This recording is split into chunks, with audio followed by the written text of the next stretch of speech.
Mungkin Anda tidak tahu, tapi Anda tidak akan tercengang dengan informasi ini. Bahwa ternyata satu jenis hewan kurban itu tidak bisa untuk satu keluarga. Banyak orang menyangka bahwa satu hewan kurban itu bisa untuk satu keluarga. Padahal itu tidak dikatakan oleh ulama dalam mazhab fikih. Betul Nabi Muhammad SAW mengatakan dulu Nabi Muhammad berkurban atau menyembelih 2 ekor kambing. Kambing satu beliau mengatakan hadza anni wa an ahli. Allahumma taqabbal anni wa an ahli. Ya Allah, ini untukku dan keluargaku.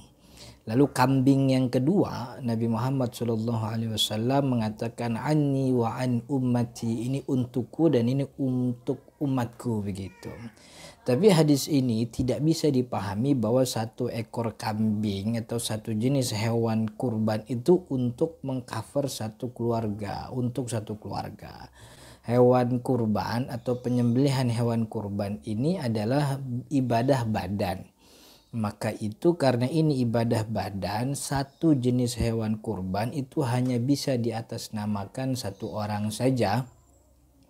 Bahkan mazhab Imam Malik rahimahullahu menyebut bahwa satu ekor kambing itu sama seperti satu ekor sapi, yaitu hanya untuk satu orang saja, tidak boleh ada patungan. Nah, lalu bagaimana kemudian kita memahami hadis Nabi Muhammad SAW yang mengatakan ini satu kambing untuk satu, ini untukku dan keluargaku. Nah, dalam mazhab Asy-Syafi'i kurban itu dihukumi, hukumnya bukan wajib juga bukan sunnah, tapi hukumnya sunnah kifayah. Ini salah satu kompromi atau pendekatan mazhab Asy-Syafi'i terkait dengan hadis-hadis Nabi Muhammad yang berkaitan dengan Idul Kurban, Idul Adha ini. Pertama tadi bahwa Nabi Muhammad SAW kurban 2 ekor kambing.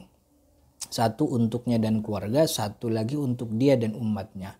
Kedua, ada hadis Nabi Muhammad SAW juga, dan ini masyhur sekali, yang membatasi penyembelihan hadyu atau kurban bagi orang-orang haji di tanggal 10 Dzulhijjah itu, bahwa satu ekor unta itu dibatasi untuk 7 orang, sapi dibatasi untuk 7 orang juga, begitu.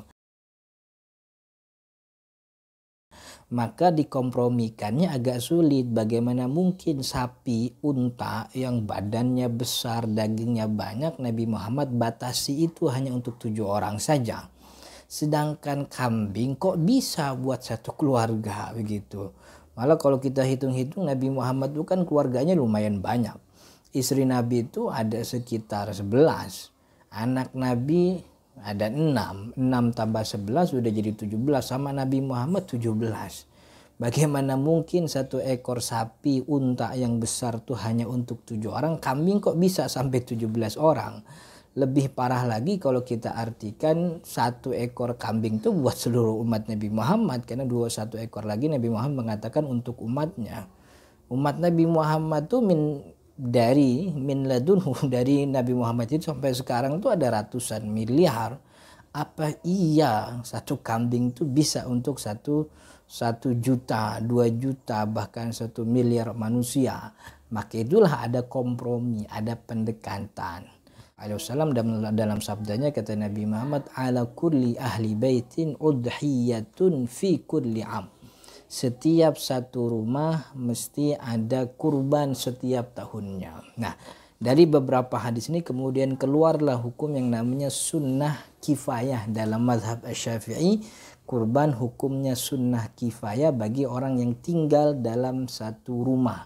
Ini sebagai kompromi dari banyak hadis yang tadi. Kenapa dikatakan sunnah kifayah? Karena Nabi Muhammad membatasi sapi untuk 7 orang. Karenanya kambing itu tidak mungkin bisa untuk lebih dari 1 orang. Dan itu semua sepakat ulama, ijma, kesepakatan konsensus ulama bahwa 1 ekor kambing itu hanya untuk 1 orang saja. Lalu bagaimana memahami hadis Nabi yang ini? Oh, maka hadis Nabi yang tadi ala kulli ahli baitin, setiap satu rumah itu ada 1 ekor kambing, ada 1 ekor kurban sebagai sembelihannya. Oh, berarti 1 ekor kambing yang Nabi Muhammad sembelih itu hukumnya sunnah kifayah, sunnah yang mengcover seluruh anggota keluarga yang ada di dalam rumah tersebut. Bagaimana memahami sunnah kifayah? Persis bagaimana kita memahami fardu kifayah. Salah satu masalah fikih yang dihukumi sebagai fardu kifayah itu sholat jenazah. Sholat jenazah itu katakanlah dalam satu kampung ada 100 orang, meninggal 1 orang, maka 99 yang hidup nih punya kewajiban untuk melakukan sholat jenazah kepada 1 orang tersebut. Kalau 99 orang ini tidak melaksanakan, maka dapat dosa semuanya. Karena itu, untuk menghilangkan atau mengangkat dosa bagi 99 orang, mesti ada 1, 2, atau 3 orang yang melakukan sholat jenazah. Kalau katakanlah ada 10 orang yang datang ke rumah duka melakukan sholat jenazah, maka 89 sisanya itu terbebas dari dosa. Yang aslinya itu kewajiban dia, tapi karena ini hukumnya fardu kifayah, maka 89 itu terbebas dari dosa. Begitu juga sunnah kifayah. Dalam satu rumah nih ada 5 orang, ada 17 orang, ada 6 orang, dan kesemuanya mampu. Sebagaimana kita singgung di video sebelumnya, semuanya dalam kategori mampu. Akan tetapi karena dia ini tinggal dalam satu rumah, maka kesunahan kurban itu sudah dicukupkan oleh 1 orang di antara mereka. 1 orang, katakanlah kepala keluarga ini, sebagai kepala keluarga dia berkurban, maka 1 kambing atas nama bapaknya kepala keluarga ini itu sudah mengcover kesunahan 1 rumah yang ada di situ. Itu namanya sunnah kifayah, menginduk kepada hadis Nabi tadi bahwa 1 kambing Nabi itu untuk dia dan keluarganya, tidak bisa dipahami untuk itu satu kambing buat 17 orang, tapi hukumnya sunnah kifayah. Lalu bagaimana kalau ada anggota keluarga lain ingin berkurban? Ya tentu akan sangat bagus sekali, sebagaimana sholat jenazah. Sholat jenazah itu 2 orang, 3 orang itu sudah cukup menggugurkan dosa bagi sisanya. Tapi yang lain merasa rugi kalau nggak sholat dia datang, itu kan lebih bagus. 5 orang ada dalam satu rumah, bapaknya berkurban, yang lain merasa rugi kalau tidak juga berkurban, lalu 4-empatnya berkurban. Akhirnya satu rumah berkurban 5 kambing, itu kan jauh lebih bagus. Akan tetapi 1 ekor kambing hanya cukup untuk 1 orang. Nah, kambing itu mengcover kesunahan satu keluarga, sebagaimana yang dipahami oleh mazhab Syafi'iyah. Makanya kurban itu dihukumi sebagai sunnah kifayah. Jadi jangan anggap kalau 1 kambing itu buat 1 keluarga. 1 kambing mengcover kesunahan 1 keluarga karena kurban hukumnya sunnah kifayah.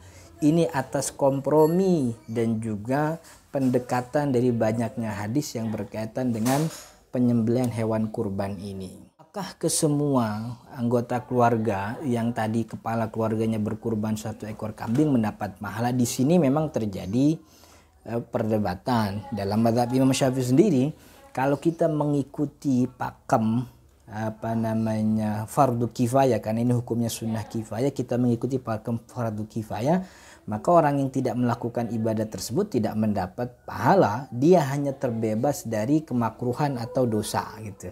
1 keluarga 5 orang yang mampu, cuman 1 orang yang berkurban, maka 4 orang sisanya terbebas dari kemakruhan. 1 orang yang berkurban itulah yang berpahala. Ini kalau kita memahami atau mendekatinya dengan pendekatan fardu kifayah. Akan tetapi Imam Nawawi dalam Al-Majmu' justru mengatakan 1 ekor kambing atas nama bapak atau kepala keluarga itu memang mengcover kesunahan 1 keluarga dan juga memberikan pahala kepada semuanya. Wallahu ta'ala alam, mudah-mudahan bisa dipahami. Jangan lagi ada yang kemudian mengatakan 1 ekor kambing buat 1 keluarga. 1 ekor kambing hanya untuk 1 orang.